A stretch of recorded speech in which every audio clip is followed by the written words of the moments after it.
के महीने में 3 जगह पर बेलपत्र, एक अशोक सुंदरी वाली जगह पर जिसकी डंडी का मुख जहां से पानी बहता है वहां रहे, बहुत ध्यान से सुनना। दूसरी बेलपत्र माता पार्वती जी का हस्त कमल जो जलाधारी है वहां, उसका डंडी का मुख अपनी ओर हो। तीसरी बेलपत्र शिवलिंग के ऊपर जिसका डंडी का मुख तुम जहां बैठे हो उससे ठीक विपरीत हो। अगर आप यहां बैठे हो तो डंडी का मुख उधर हो, आप यहां बैठे हो तो डंडी का मुख उधर हो, अपने विपरीत में डंडी का मुख हो।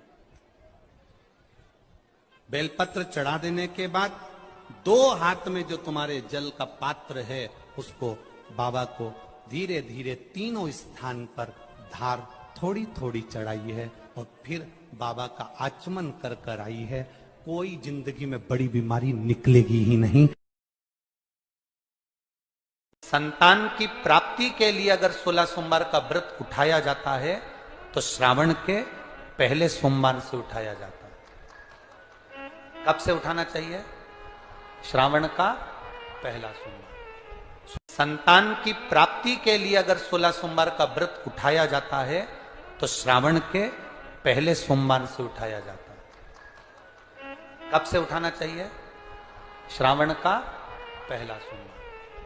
संतान की प्राप्ति के लिए अगर 16 सोमवार का व्रत उठाया जाता है तो श्रावण के पहले सोमवार से उठाया जाता है। कब से उठाना चाहिए? श्रावण का पहला सोमवार। संतान की प्राप्ति के लिए अगर 16 सोमवार का व्रत उठाया जाता है तो श्रावण के पहले सोमवार से उठाया जाता है। कब से उठाना चाहिए? श्रावण का पहला सोमवार। सावन के महीने में सिर महादेव की पिंडी को लोग लगाते, कई लोगों को देखा होगा तुमने। बोलो कभी देखा कि नहीं देखा? अरे बोलो, जम के बोलो जरा।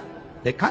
ये सिर लोग महादेव की पिंडी को लगा देते हैं, ये सिर महादेव के शिवलिंग को लगा देते हैं।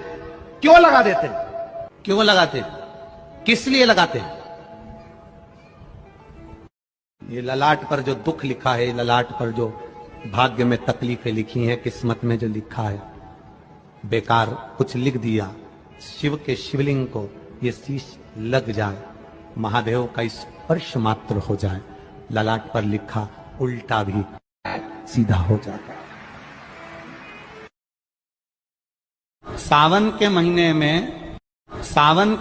में सिर महादेव की पिंडी को लोग लगाते, कई लोगों को देखा होगा तुमने। बोलो कभी देखा कि नहीं देखा? अरे बोलो, जम के बोलो जरा। देखा? ये सिर। और फिर निवेदन करूंगा, सावन का महीना लगते से ही मेरी जीजियों से निवेदन है, 1 लोटा जल नहीं, कितना? 2 लोटा जल दोनों हाथ में भरा हुआ। घर से निकलो तो 2 हाथ में हो, बाहर निकल कर भले फिर एक के ऊपर एक रख लो, मना नहीं।